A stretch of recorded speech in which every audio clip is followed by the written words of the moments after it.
Top rankings ఉన్న యూనివర్సిటీస్లో ఎలాంటి IELTS రాయకుండా ఫ్రీ ఎడ్యుకేషన్ అండ్ స్కాలర్షిప్ అందుకోవాలంటే contact Videsh consults. Hi hello welcome to iDream. నా పేరు జకీర్. జనసేన పార్టీ అధ్యక్షుడు పవన్ కళ్యాణ్ గారు జగన్మోహన్ రెడ్డి గారికి ఎందుకు టార్గెట్ అయ్యారు? ఇది చాలా కీలకమైన అంశం. ఇది పవన్ కళ్యాణ్ గారు ఏరి కోరి జగన్మోహన్ రెడ్డి గారితో శత్రుత్వం కొని తెచ్చుకున్నట్టుగా మనకు కనిపిస్తుంది. ఆయన 3 ఏళ్ల క్రితమే ఇప్పటం సభలో, విజయవాడ గుంటూరు మధ్యలో ఇక్కడ ఉంటుంది సమ్వేర్, ఇప్పటం సభలో పవన్ కళ్యాణ్ మొదటిసారి జగన్మోహన్ రెడ్డి గారి వ్యతిరేక ఓటును చీలనివ్వకుండా నేను చేస్తా అని భీషణ ప్రతిజ్ఞ చేశాడు. జై మహిష్మతి అని కూడా అన్నాడు. ఏమిటి ఇక్కడ అంటే వైసీపీ వ్యతిరేక ఓట్లు ఎక్కడో ఉన్నాయి, గోడలో ఉన్నాయా లేకపోతే ఇంకెక్కడ వేసి ఉన్నాయా, ఎక్కడ ఉన్నాయి ఏటో మనకెవరికి తెలియదు. అవి ఎక్కడో ఉన్నట్టు, అవి చెల్లాచెదురైపోయే అవకాశం ఉన్నట్టు, కనుక వాటన్నిటినీ ఒక దగ్గరికి చేర్చాలి. అంటే ఆ ఓట్లు చీలకుండా చేయాలి. ఫర్ ఎగ్జాంపుల్ 1,00,000 ఓట్లు ఉన్నాయనుకుందాం, వైసీపీ వ్యతిరేక ఓట్లు. ఆ వైసీపీకి సంబంధించిన వ్యతిరేక ఓట్లుగా భావిస్తున్న పవన్ కళ్యాణ్ మాట్లాడేది ఏమిటంటే ఆ ఓట్లను చీలనివ్వకుండా చేస్తా, అంటే అవి గంప గుత్తగా వైసీపీ వ్యతిరేక పార్టీలకు పడేటట్టు చేస్తా అనేది ఆయన చెప్పిన సారాంశం. అది ఇప్పుడు 3 ఏళ్ల కిందట ఇప్పటం సభలో చెప్పాడు ఆయన. ఇప్పటం సభలో ఆ ప్రతిజ్ఞ చేసి ఉండకపోతే నాకు తెలిసి జగన్మోహన్ రెడ్డి గారితో ఆయనకు ఈ స్థాయిలో శత్రుత్వం ఉండేది కాదు. జగన్తో ఇప్పటం సభతోటే శత్రుత్వం ప్రారంభమైంది. ఎవరికి? పవన్ కళ్యాణ్ గారికి. అయితే సరే, ఓకే, రాజకీయాల్లో ప్రత్యర్థులు ఉంటారు, శత్రువులు ఎవరు ఉండరు.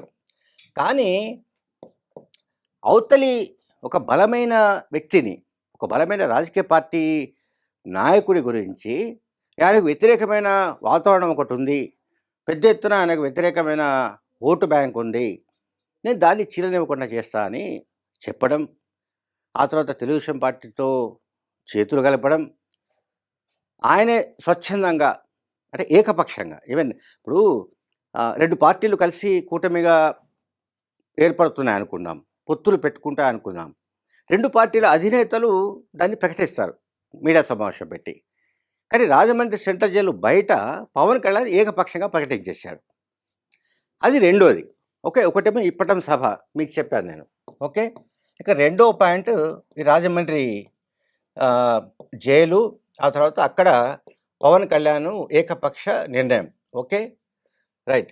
దీని తర్వాత థర్డ్ పాయింట్ ఏంటంటే బీజేపీతో పవన్ కళ్యాణ్, అంటే బీజేపీ ఇంజన్ అనుకుందాం, ఆ ఇంజన్కు టీడీపీ జనసేన ఈ 2 పార్టీల బోగిలు తీసుకెళ్ళి కలిపాడు ఆయన. మీకు కలిపింది ఎవరంటే పవన్ కళ్యాణే. చంద్రబాబుకు నిజంగా అంత సీన్ లేదు. చంద్రబాబు పైన బీజేపీకి ఉన్న ఆగ్రహం అంతా మనకు తెలుసు.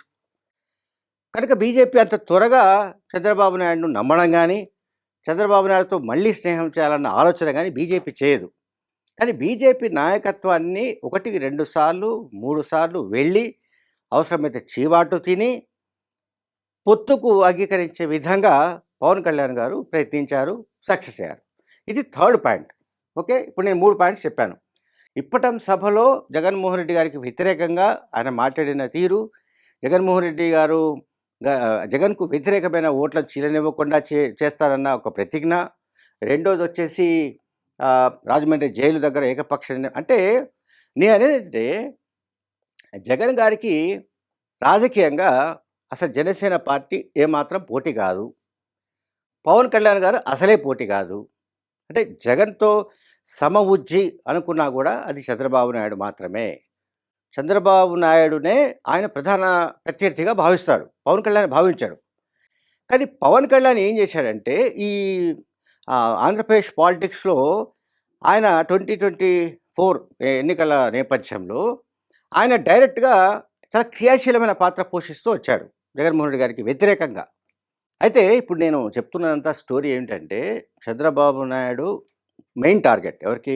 జగన్మోహన్ రెడ్డి గారికి పొలిటికల్గా టార్గెట్. కానీ ఆ ప్లేస్లో పవన్ కళ్యాణ్ వచ్చాడు.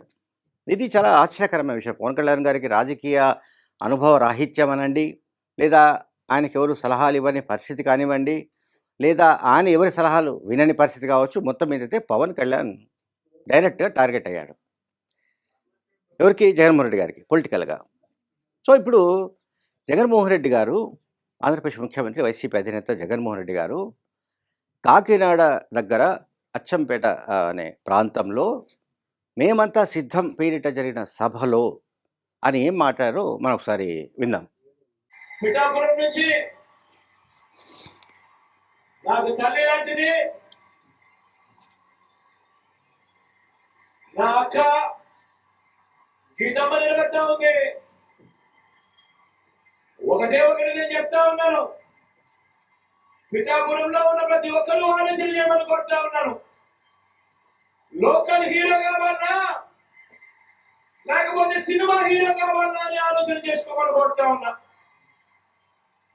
అక్కకు ఓటేస్తే ఎప్పుడు మీతోనే ఉంటుంది, మీకు మంచి చేస్తుంది. నేను కూడా దగ్గరుండి మంచి చేయిస్తాను అక్కతో. కానీ సినిమా హీరోకు మాత్రం ఓటు వేస్తే ఓటు వేయించుకున్నంత సమయంలో మాత్రమే ఇక్కడ ఉంటాడు. జ్వరం వచ్చినా కూడా తను మళ్ళీ హైదరాబాద్కి వెళ్ళిపోతాడు. గుర్తుపెట్టుకోవడమే అందరితో కూడా కోరుతా ఉన్నాను. అక్కపై మీ చంద్ర దీవెనను ఆశీస్సులు ఉంచవలసింది కష్టం. సో అంటే పిఠాపురంలో పవన్ కళ్యాణ్ గారిని ఓడించడానికి సంబంధించి జగన్ గారు వేసిన ఎత్తుగడ సామాన్య ఎత్తుగడ కాదు, సాధారణమైన విషయం కాదు. అది లోకల్ నాన్ లోకల్ అనే ఒక సెంటిమెంట్ అని తీసుకొచ్చేసాడు. వంగ గీత పక్కాగా లోకల్, ఆయన నాన్ లోకల్. పవన్ కళ్యాణ్ గారు ఎన్ని చెప్పినా సరే, నేను ఇక్కడే ఉంటాను, ఇక్కడే స్థిర నివాసం ఏర్పరచుకుంటాను, నేను ఇక్కడి నుంచి కదలను, నేను ప్రజలకు అందుబాటులో ఉంటానని పవన్ కళ్యాణ్ గారు ఎన్ని చెప్పినా కూడా ప్రజలు నమ్మే పరిస్థితి లేదు. ఒక యాంగిల్ ప్రజలు నమ్మే ప్రజలకు ఆయన పట్ల విశ్వాసం లేని ఒక పరిస్థితిని సృష్టించడానికి కూడా మనకి ఇక్కడ జగన్మోహన్ రెడ్డి గారు ఒక ప్రయత్నం గట్టిగా చేసినట్టు కనిపిస్తోంది. Thank you very much.